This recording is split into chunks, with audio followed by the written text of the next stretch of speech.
Hello everyone! Once again, Happy New Year! Welcome to Cookie Channel. Ano nga ba dapat gawin sa Prosperity Bowl pagkatapos salubungin ang bagong taon 2026? Ang gagawin po dito sa bigas ay hugasan ng mabuti bago ito isasaing. Kung ayaw naman ninyo na agad isaing ay pwede rin ilagay muna sa lagayan. Pero huwag isalin doon sa pinaglagyan ninyo ng bigas. Mabuting ibuko dito ng lagayan. Bawal itatapon ang bigas. Lalayo po ang swerte kapag tayo po ay nagtatapon ng grasya. Kaya hugasan lamang po ito at pwede na din po itong lutuin kung gusto nyo na po. Ang mga itlog naman ay pwedeng itabi at ibalik sa lagayan o sa fridge.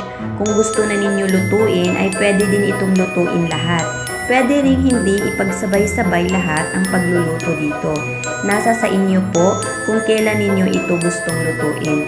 Ang importante po ay bawal po tayo na magtapon po lalong-lalo na po sa pagkain. Hanggat maaari po, lulutuin po natin ito at wala po dapat na masasayang, lalong-lalo na po sa pagkain.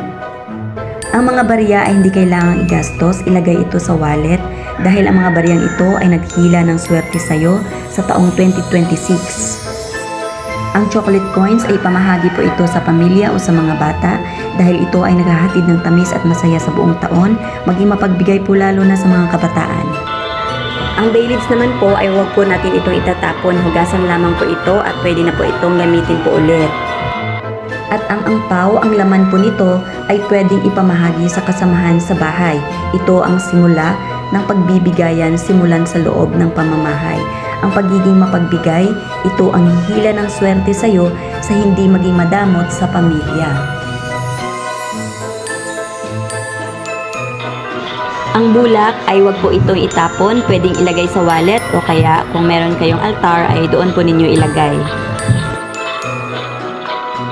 Ang 12 paper money ay mas magandang gawing savings. Simulan ang pag-iipon ngayong taong 2026 at ang pulang ribbon at mga bulak sa loob ay ilagay din sa wallet o sa altar.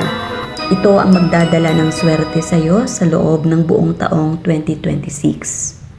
At kailan din po ba ililigpit o tatanggalin? Pagkatapos po natin salubungin ang bagong taong 2026 ay pwede na po natin itong iligpit. Basta po, sundin lang po natin ang nasa video kung paano po natin gawin ang pagliligpit po ng ating Prosperity Bowl. Maraming salamat po at higit sa lahat na gagawin ay manalangin sa lahat ng gagawin lalo na sa trabaho dahil ang swerte ay hindi darating kung maging tamad. Ang swerte ay darating sa pagsusumikap sa mabuting gawa at pananalangin sa ating Panginoong Diyos na nasa langit. Yun lamang po at maraming salamat sa lahat na makakapanood sa video na ito at sana may natutunan po kayo sa vlog na ito. Maraming salamat at Happy New Year po sa lahat.